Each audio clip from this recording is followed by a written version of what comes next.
Hi everyone, I am doctor Poonam Mishra, senior IVF specialist, Crysta IVF Lucknow. आज इस video में हम डिस्कस करेंगे उन प्रश्नों को जो काफ़ी कॉमनली पूछा जाता है हमसे। पेशेंट हमसे कई बार पूछते हैं कि मैम हमें डॉक्टर ने बताया है कि हमारे शुक्राणु बहुत कम हैं या हमारे शुक्राणु शून्य हैं, तो क्या हम अपने स्पर्म से, खुद के स्पर्म से पेरेंट बन सकते हैं? जी हाँ, आज इस वीडियो में मैं यही बताऊंगी आपको कि क्या क्या ऑप्शंस है, क्या क्या टेक्निक्स हैं जिससे आप अपने सीमेन से भी, खुद के सीमेन से आप कंसीव कर सकते हैं। सो फर्स्ट जानते हैं कि क्या कारण है मेल इनफर्टिलिटी के। सो मेल इनफर्टिलिटी को मोस्टली हम लोग दो भागों में डिवाइड करके रखते हैं। आइदर आपके स्पर्म्स काउंट हैं बट वो कम है, मोटिलिटी है बट वो कम है, और मॉर्फोलॉजी है बट पुअर है, इसको कहते हैं ओलिगोएस्थेनोटेरेटोजोस्पर्मिया। सेकंड ग्रुप होता है एजियोस्पर्मिया। एजियोस्पर्मिया का मतलब होता है कि आपके स्पर्म्स है ही नहीं, शून्य है, एक भी स्पर्म्स हमें आपके सीमेन एनालिसिस में नहीं मिला। दोनों का ट्रीटमेंट अलग अलग है। अगर आपके स्पर्म्स काउंट बहुत कम है इवन, बट अगर आपके फिर भी एक या दो स्पर्म भी है तब भी हम आईवीएफ कर सकते हैं इक्सी के माध्यम से। और अगर आपके स्पर्म्स काउंट शून्य है, आप परेशान हैं कि मेरे स्पर्म काउंट तो शून्य है और मुझे सिर्फ और सिर्फ डोनर स्पर्म्स के लिए ही बताया गया है, तो जी हाँ, इसमें भी हमारे पास आजकल आधुनिक बहुत सारे टेक्निक्स उपलब्ध हैं जिसमें आप खुद के पेरेंट्स बन सकते हैं। कैसे करते हैं हम ये टेस्ट और कब करना चाहिए, क्या प्रीरिक्विजिट्स है इसके लिए?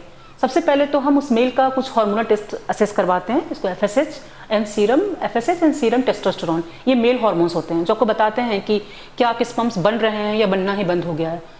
सेकेंड, आपके अल्ट्रासाउंड करा के देखते हैं हम इसके टेस्टिस का, इसके स्क्रोटम का। ऐसा तो नहीं है कि सिर्फ ऑब्स्ट्रक्शन है, आपका स्पर्म जो है वो बनता तो टेस्टिस के अंदर है बट उसको इजैकुलेटरी सिस्टम्स डक्ट के द्वारा वो आपके सीमेन जो है वो बाहर निकलता है। कई बार वहाँ पे ऑब्स्ट्रक्शन होता है, लेकिन वहाँ पे रुकावट होती है, गतिविधि होती है। ये पेशेंट बहुत ही आसानी से अपने बच्चे कि खुद के पेरेंट्स बन सकते हैं। ये नेक्स्ट होता है कि आपके स्पर्म्स बन ही नहीं रहे हैं या बहुत कम बन रहे हैं, क्योंकि कई बार आपके हार्मोन्स जो अपर लेवल के हार्मोन्स है वो फेल हो जाते हैं। सो इस पेशेंट्स में भी बहुत कम स्पर्म्स बनते हैं बट बनते हैं। नेक्स्ट, आपको क्या करना चाहिए, इसमें क्या क्या ऑप्शंस अवेलेबल है जिससे आप अपने खुद के पेरेंट्स बन सकते हैं?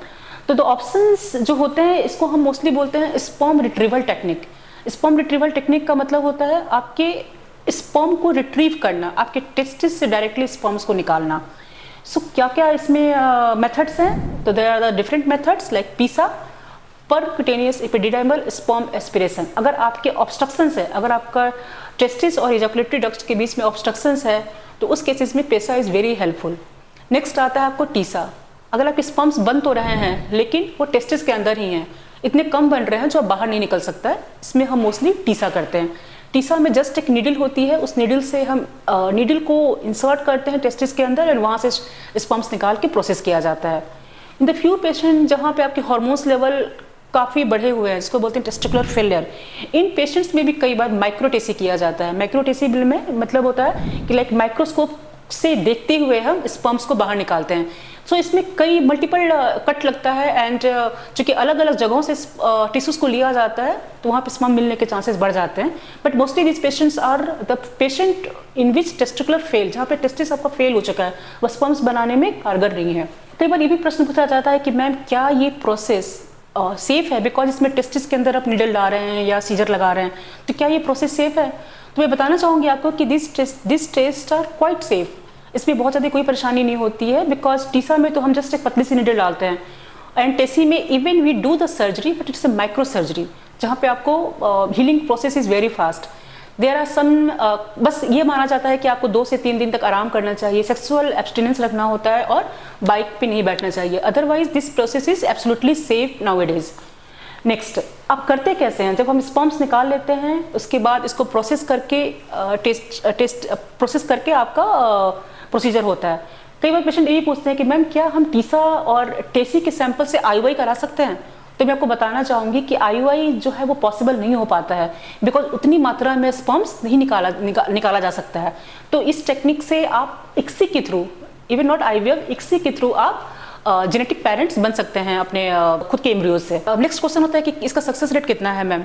सो अगर फीमेल पार्टनर आपकी नॉर्मल है, female partner is absolutely normal, उसमें यूट्रस में या ओवरी में कोई दिक्कत नहीं है, तो टीसा के जो स्पर्म्स है ये चीज़ें equally effective as the sperms of normal patient, but still बस इसकी मॉर्फोलॉजी असेस करना होता है कि आपकी morphologically it is also better. So TESA, TESE या माइक्रोटेसी स्पर्म रिट्रीवल टेक्निक के द्वारा इवन आपके स्पर्म्स शून्य हो या कम हो, आप अपने खुद के जेनेटिक पेरेंट्स बन सकते हैं।